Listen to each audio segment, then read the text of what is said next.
تو کچھ لوگوں نے حضور کی زیارت کی تھی، کچھ نے نہیں کی تھی، تو کچھ آتے تو نبی پاک کی دستبوسی کر کے بیٹھ جاتے، حضرت ابو بکر سے ہاتھ نہ ملاتے، اور کچھ صرف حضرت ابو بکر سے ہاتھ ملاتے اور حضور سے ہاتھ ہی نہ ملاتے۔ میری بات پہ توجہ ہے آپ حضرات کی؟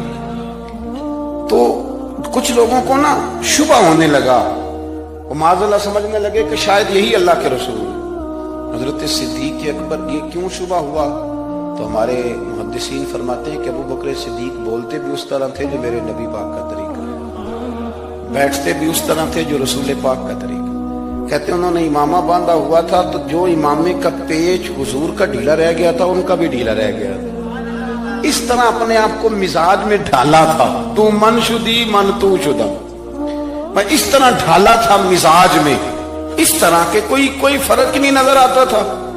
وہ کہتے ہیں جب حضرت ابو بکر صدیق نے دیکھا نا کہ لوگوں کو تو شک ہو رہا ہے، کوئی میرے ساتھ ہاتھ ملا کے بیٹھ جاتے، تو حضرت صدیق اکبر نے کہا کوئی ایسا کام کرنا چاہیے کہ پتہ چلے آقا کون ہے، غلام کون ہے۔ اٹھے، کندھوں پہ چادر تھی، وہ اتار کے نا تو حضور پہ سایہ کر دیا۔ لوگوں کو پتہ چل گیا کہ سایہ کرنے والا کوئی غلام ہے، اور جس پر سایہ کیا جا رہا ہے وہ آقا ہے۔ کیا خوبصورت نقطہ لکھا ہے مفسرین نے، شارحین فرماتے ہیں تھوڑی دیر کے لیے حضرت ابو بکر صدیق نے حضور کے سر انور پر اپنی چادر کا سایہ کیا تھا۔ اللہ کے رسول نے احسان کا بدلہ یہ دیا، نیکی کا بدلہ یہ دیا کہ قیامت تک ان کی قبر پر اپنے گنبد کا سایہ فرما دیا، قیامت تک گنبد کا سایہ کر دیا ان کے مزار پر انوار۔ حضرت صدیق اکبر نے اپنے، اور ایک اور بات بھی، جو لوگ بہت زیادہ قریب رہنے لگتے ہیں نا وہ ادب آہستہ آہستہ چھوڑنے لگ جاتے ہیں، زیادہ نیڑے رہتے ہیں نا تو پھر آہستہ آہستہ ادب کا معاملہ، توجہ ہے میری بات پر؟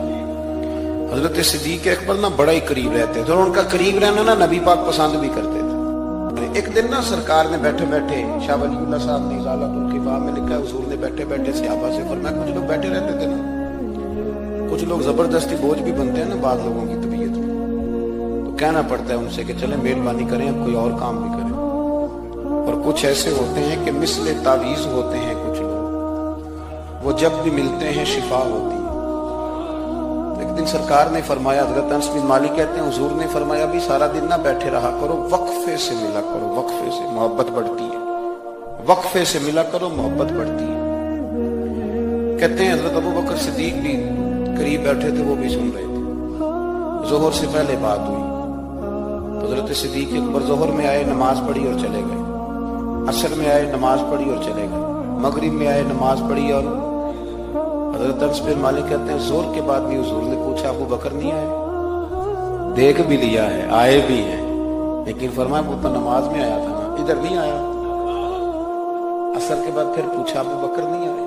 آپ ذرا کبھی اس لذت کو محسوس کریں، ذرا دیکھیں تو صحیح ہے کیا ہو رہا۔ تیسری دفعہ مغرب کے بعد پوچھا انس یار ابو بکر نہیں آیا؟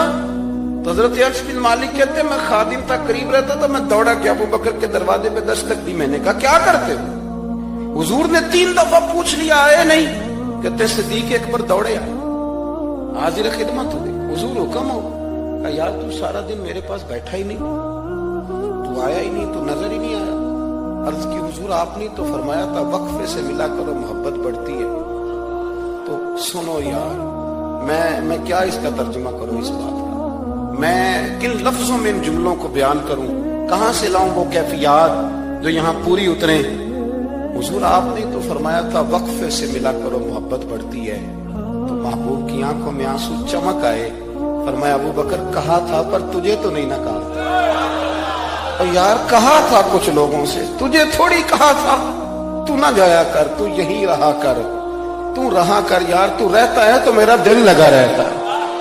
اور یار آپ سمجھے تو صحیح، آپ ذرا محسوس تو کریں، ایک باری میری آنکھیاں چوں اونا نے اتھرو پونجے سن، ہن مینوں چسکا پی گیا رونے دا، ہن مینوں چسکا پی گیا رونے دا، تے ہر ویلے آہو زاری دا۔ آپ ذرا اس لذت کو تو لے۔ حضور نے فرمایا تو نہ جایا کر۔ آپ دیکھیں نا میں آپ نے بات سنی ہوئی ہے، صرف اشارہ دینا ہے۔ حضرت صدیق اکبر نے یہ نہیں کہا تھا کہ لے جانا اور میری بڑی مقام ہے، حضور تمہیں پتہ ہے میرے بارے میں کیا کیا کہا کرتے تھے، مجھے گنبد میں دفن کر دینا، یہ نہیں کہا۔ فرمایا لے جانا دروازے پہ رکھ دینا. اگر دروازہ کھول جائے, انہوں نے خالی دروازہ کھولنے کی بات کی تھی, تفسیر کبیر ساری پڑھنے. اگر دروازہ کھول جائے تو دفن کرنا, ورنہ جنت البقیع میں. فرمایا میں اس پہ بھی راضی ہوں, جنت البقیع میں دفن کر دینا. لیکن مولا علی کہتے ہیں ہم نے تو صرف رکھا تھا, اور ہم نے عرض کی حضور ابو بکر حاضر ہے. انہوں نے کہا تھا اگر دروازہ خود بخود کھول جائے تو رکھ دینا. کہتے ہیں انہوں نے تو صرف دروازے کی بات کی تھی, لیکن گنبد کا صرف دروازہ نہیں کھلا, اندر سے آواز بھی آئی.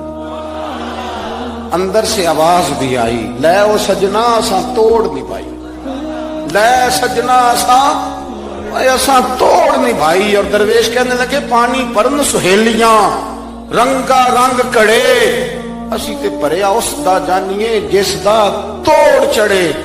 آواز آئی, دیر نہ کرو حبیب کو حبیب کے ساتھ ملا دو, لاؤ قریب کرو. جتنا قریب رہے قربت بڑی, پیار بڑا. بات سمیٹنے لگا ہوں, ادب بھی بڑا. اور پتہ کس طرح ادب کرتے تھے؟ حضور صلی اللہ علیہ وسلم تشریف لے گئے ایک کافر قبیلے کی صلح کرانے. فرمایا دیر سے آیا تو اثر پڑھا لینا. صحابہ کو پتا تھا کہ جب حضور نہیں ہوں گے تو جماعت کون کرائے گا. حضرت بلال نے اقامت پڑھی, صدیق اکبر نماز پڑھانے لگے. حضور تشریف لے آئے, لوگوں نے ہاتھ پہ ہاتھ مار کے حضرت صدیق کو بتایا کہ آ گئے حضور.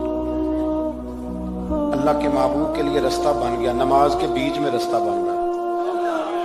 صفیں توڑ رہے ہیں صحابہ, حضور کو رستہ دے رہے ہیں. صفیں ٹوٹتی رہی پر نماز کسی کی بھی نہیں ٹوٹی. صفیں ٹوٹتی رہی, نماز نہیں ٹوٹی. حضور پہلی صف میں پہنچ گئے تو جناب صدیق اکبر نے ایک قدم پیچھے ہٹایا. ہم نے سنا ساری زندگی یہی ہے کہ حکم آ جائے تو وہ ادب پر فوقیت رکھتا ہے. ایک قدم حضرت صدیق اکبر نے پیچھے ہٹایا تو حضور نے فرمایا ابو بکر نماز پڑھاؤ. انہوں نے ایک اور پیچھے ہٹایا, ابو بکر نماز پڑھاؤ. تیسری دفعہ نا حضور نے پھر حکم دیا تو وہ پچھلی صف میں آ گئے.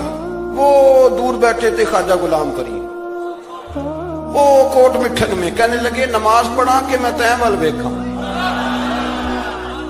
نماز پڑھا کہ میں تیں ول ویکھاں. مینوں کعبہ بھول گیا ای, بھول گئیاں نی سب صوم صلاتاں, اکو یار دا فکر پہ آئی. نماز پڑھا کہ میں تیں ول ویکھاں. اور اقبال کہنے لگے اذان تو ازل سے تیرے عشق کا ترانہ بنو, اور یہ نماز تو اس کے نظارے کا ایک بہانہ بنو. نماز پڑھا کہ میں تیں ول ویکھاں, انتے کعبہ بھول گیا. نبی پاک صلی اللہ علیہ وسلم اگلی صف میں کھڑے ہوئے, مصلی پہ جماعت کرائی. نماز کے بعد حضور نے نا مسکرا کے پوچھا ابو بکر میں نے 3 دفعہ کہا تھا کیوں نہیں نماز پڑھائی؟ پھر بھی لفظ کوئی نہیں, جملہ کوئی نہیں. اتحیات کی حالت میں بیٹھے تھے تو ہاتھ باندھ دیا. کیا جملے کہے, کیا شان ہے. کہنے لگے حضور اب ابو قحافہ کے بیٹے کی اتنی ضرورت بھی نہیں کہ مدینے والے رسول کو جماعت کرائے. اتنا ادب. اور پھر ایک اور بات, نبی کریم سے پیار کیا تو پھر حضور کی اولاد سے بھی پیار کیا. شاہ عبدالعزیز محدث دہلوی کہتے ہیں عمر فاروق خطبہ دے رہے تھے تو امام حسن آ گئے. میری بات مکمل ہو گئی, بس 1-2 باتیں یاد آ گئی, میں نے کہا چلو کر دوں.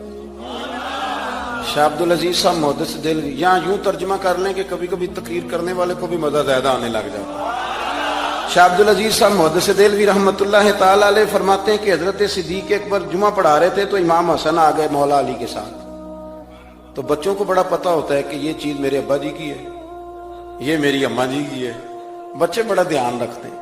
تو امام حسن آ گئے تو حضرت صدیق اکبر سے کہنے لگے نیچے اترو نا, ممبر تو میرے نانا کا ہے. مجھے صحیح بتانا کہ جمعے چھوڑ کے بچوں سے بھی باتیں ہوتی ہیں. 7-8 سال کے بچے تھے امام حسن, پر معمولی بچے نہیں تھے نا, حضور کے نواسے. نیچے اترے, میرے نانا کا ممبر ہے. تو حضرت مولا علی نے پکڑا امام حسن کو, پتر ادھر بیٹھ نماز پڑھ. تو حضرت صدیق اکبر کہنے لگے علی آپ ہٹ جائیں نا, میرا اور حسن کا مسئلہ ہے, کرنے دینا بات. تو امام حسن پھر کہنے لگے اترو نا نیچے, ممبر میرے نانا کا ہے. تو ابو بکر صدیق اتر کے کھڑے ہو گئے.